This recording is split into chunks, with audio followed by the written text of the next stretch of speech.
Good governance की एक महत्वपूर्ण बात होती है इफेक्टिव डिलीवरी। अब जनधन अकाउंट की यहां चर्चा हो रही है। हमारे माननीय विपक्ष नेताजी ने भोपाल के अच्छे उदाहरण दिए। मैं गुलाम नबी जी का बहुत आभारी हूं कि जो एक विपक्ष ने करना चाहिए वैसा सटीक काम उन्होंने किया। भोपाल जिले में किस गांव में कौन जनधन अकाउंट से रह गया है और उसका रिकॉर्डिंग तक करके ले आए। होना यही चाहिए, तभी एग्जीक्यूटिव अकाउंटेबल बनेगी। और इस सदन के सदस्यों का यही काम होता है। ये मुद्दा मेरी सरकार तेरी सरकार नहीं होता है। और मैं मानता हूं ये सही दिशा का ये प्रयास है। उसमें तथ्य क्या है वो तो कल अरुण जी ने कह दिया, मैं तथ्य की चर्चा नहीं करता। मैं इस प्रयास को अच्छा मानता हूं, क्योंकि कभी कभार नीचे से व्यवस्था से खबर आती है और मान लेते हैं, लेकिन विपक्ष सजग रहा, देखा और कितनी मेहनत की। सत्ता में इतनी मेहनत की होती तो जनधन अकाउंट का काम मुझे करना ही नहीं पड़ता। बाल की खाल उधेड़ी लेकिन फिर भी अच्छा किया साहब। आपने माइक्रोस्कोप लेकर के देखा। मोदी कह रहा है जनधन हो गया, देखो यार कहीं तो होगा कोई कोने में। बहुत माइक्रोस्कोप लेकर के निकले। लेकिन साहब आप इतने साल माइक्रोस्कोप नहीं, अगर बाइनोकुलर से भी देख करके काम किया होता तो आज ये मेहनत करने का मेरे जिम्मे ना। आज माइक्रोस्कोप लेकर के घूम रहे हो, अच्छा होता जब सत्ता में थे बाइनोकुलर से भी देख करके काम को निपटारा करने का प्रयास किया होता। मैं एक उदाहरण देना चाहता हूं चंडीगढ़ शहर का। चंडीगढ़ शहर में ज्यादातर घरों में बिजली है, ज्यादातर घरों में गैस कनेक्शन है। उसके बावजूद भी चंडीगढ़ में 30 लाख लीटर केरोसिन जाता था, जबकि उनका कोई उपयोग उनको नहीं था। कुछ परिवार थे जिनके पास गैस नहीं था, शायद उनको उपयोग होगा। 30 लाख लीटर केरोसिन। हमने सोचा कि भाई जरा हम जाम योजना को लागू करें।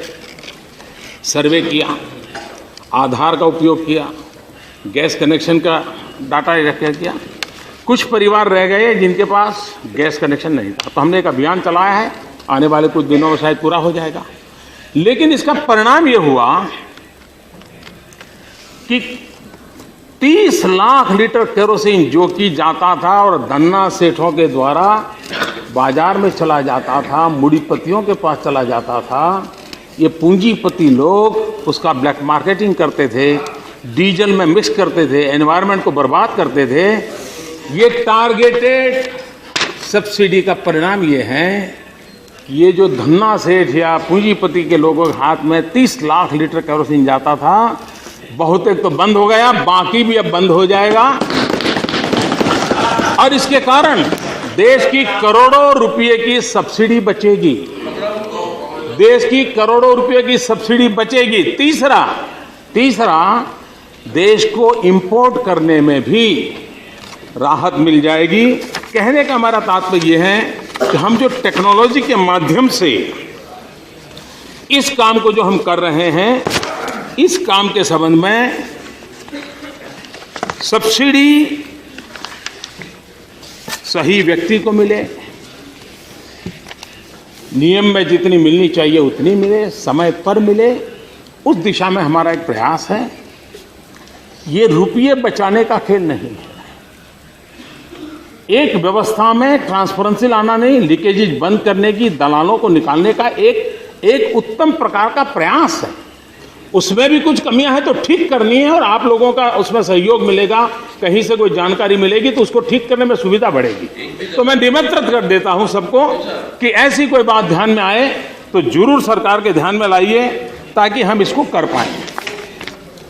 एक विषय है, माननीय हमारे गुलाम नबी साहब ने विषय निकाला स्किल डेवलपमेंट का। आपने कहा कि प्रधानमंत्री मनमोहन सिंह जी ने इसको शुरू किया था वगैरह वगैरह।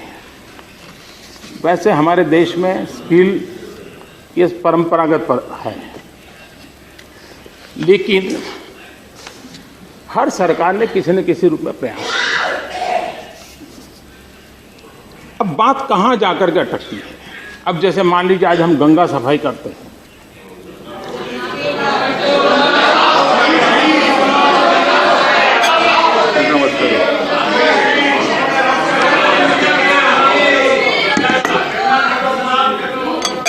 यही पोल्यूशन है, तो स्वाभाविक से आपसे आवाज उठेगी ये तो हमने शुरू किया था।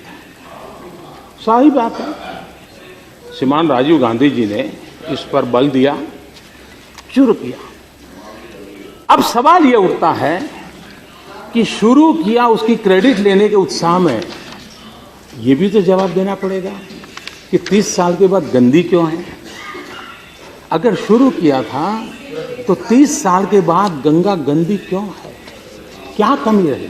और इसलिए हर बार ये तो हमारे समय हुआ था, ये उत्साह का अपना एक महत्व है। श्रेय लेने का प्रयास करने में कुछ बुरा है ऐसा नहीं है, ये आपका मन करेगा। देखिए दुनिया में दो तरह के व्यक्ति होते हैं, एक वो जो कार्य करते हैं और दूसरे वे जो उसका श्रेय लेते हैं।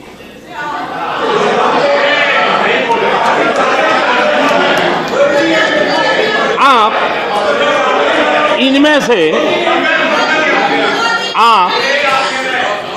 से पहली तरह का व्यक्ति बनने का प्रयास करें, क्योंकि इसमें कंपटीशन बहुत कम है। ये बात श्रीमती इंदिरा जी ने कही थी।